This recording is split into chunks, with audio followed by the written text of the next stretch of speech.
La saison de Formule 1 redémarre à Melbourne, Jean-Louis. Petite spécificité cette année, les monoplaces ont complètement changé, la réglementation aussi. Est-ce que vous pouvez nous refaire un petit point ? Alors c'est simple, tout a changé parce que les dimensions ont changé. Et ça, c'est ce qui est le plus important.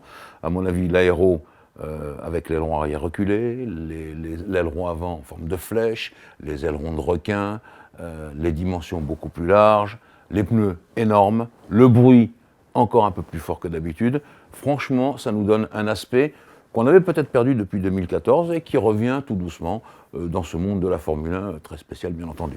Alors, est-ce que le tracé d'Albert Park, c'est un bon circuit pour commencer cette saison ?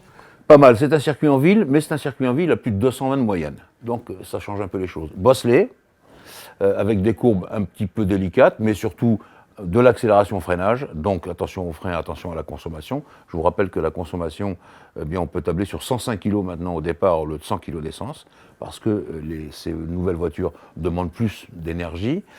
C'est un circuit également où il faut faire attention, je l'ai déjà dit, aux freins, mais surtout aux virages très aveugles. C'est un circuit un petit peu dangereux dans ce système, mais c'est un bon point pour démarrer. Je ne dis pas que c'est très parlant pour la suite de la saison. La plupart des pilotes disent qu'il faudra attendre 3 ou 4 Grands Prix pour que tout ça se mette en place. Mais enfin, quand on est prêt à Melbourne, on est déjà l'écurie la plus prompte à gagner des places ou à gagner la course. Et ça, c'est intéressant à voir. Vous savez, connaissez l'histoire. Hein. Celui qui s'impose à Melbourne, généralement, est champion du monde. Donc, à vérifier. C'est donc ce qu'on vérifiera dès ce premier Grand Prix. Jean-Louis, les essais qui se sont déroulés à Barcelone ont-elles montré une domination d'une équipe ou d'une autre ? Est-ce que Mercedes garde cette suprématie par rapport aux autres ? Je crois que oui. Mais je ne veux pas décevoir ceux qui pensent que Mercedes va se faire battre. Je crois que oui, mais il y a un groupe de têtes, je les appelle les ogres ou les monstres, c'est selon. Avec Mercedes, il y a Red Bull, Renault et il y a Ferrari. Ça, c'est intéressant. Derrière, on a en solitaire un petit peu, c'est la leçon que nous a rapporté Irfan Kazi sur ce blog, on a Williams, Mercedes qui est un peu seul, et puis derrière les 6 autres, qui vont se débrouiller entre la Haas Ferrari de Grosjean, la Force India Mercedes de Ocon, je parle des Français. Tout ça, il va falloir qu'une hiérarchie s'installe. Mais pour l'instant, on peut penser que les 3 premiers sont vraiment solidement devant. Focus à présent, Jean-Louis, donc sur les pilotes. Il y a des petits nouveaux, Lance Stroll, Stoffel Van Dorn. Il y a aussi eu beaucoup de mouvements, de changements d'équipe. Esteban Ocon, notamment, passe chez Force India et il va s'installer dans le baquet d'une Formule 1 toute rose. Et ça fait beaucoup rire Romain Grosjean et vous aussi, visiblement. Oui, ça fait rire un petit peu le monde de la Formule 1, mais il y a déjà eu des voitures roses. Et moi, je ne vais pas me moquer de Force India parce que si c'est de l'argent qui est indispensable pour que la voiture progresse, eh bien, tant mieux. Ça, c'est déjà ça. Bon, alors je sais qu'il n'y a pas que moi qui ris, il y a beaucoup de gens en Formule 1 qui rient. Grosjean, vous l'avez dit. Mais bon, je crois que ça, c'est utile. Hein. Il faut beaucoup d'argent pour avoir une évolution permanente de la voiture. C'est ce que a fait Force India l'an dernier. C'est ce qui leur a permis d'être 4e au classement mondial. Donc moi, je pense que pour Ocon et pour Checo Pérez, c'est une bonne opération. Donc je ne critiquerai pas ça. Vous avez parlé de Stoffel Van Dorn et Lance Stroll. Je crois qu'il y en a un qui est bien plus expérimenté que l'autre. Sauf que Lance Stroll, il débute en F1 avec ses voitures un peu monstrueuses, donc ça a été difficile pour lui. Mais on voit que Stoffel Van Dorn, lui, il a tous les soucis de McLaren sur les épaules avec Fernando Alonso. Et ça, c'est un petit problématique. Je ne sais pas comment ça va se résoudre, ce problème-là, mais ça peut aller jusqu'au clash. Donc, il va falloir surveiller ça de près, en tout cas aussi à Melbourne.